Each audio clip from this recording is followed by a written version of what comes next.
Personal லைஃபா இருந்தாலும் சரி, business லைஃபா இருந்தாலும் சரி, அவங்க எடுத்தது டிசிஷன்ஸ் எல்லாமே ஃபெயிலியரா போனதுக்கு மிக முக்கியமான காரணம் ஏன்?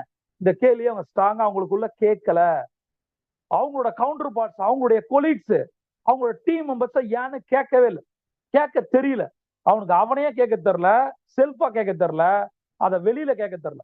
உள்ளுக்குள்ள அவன் கரெக்டா ஒய்ன்ற கேள்விய ஏன் ஏன் ஏன் ஏன் இந்த கேள்வியை ஒரு மனுஷன் சரியா பயன்படுத்தினா அவன் சத்தியமா கொடிச்சு.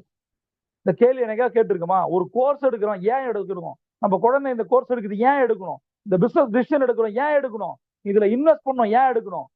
எவ்வளவு ரிஸ்க் இருக்கு ஒவ்வொரு பார்ட்டா ஏன் ஏன் ஏன் ஏன் ஒரு 10,000 முதலீடு பண்ணணும் அப்படின்னா 5 கேள்வி கேட்கணும். ஒய் ஒய் ஒய் ஏன் இந்த நிறுவனத்தை முதலீடு பண்ணணும்? ஏன் இந்த ப்ராடக்ட்ல முதலீடு பண்ணணும்?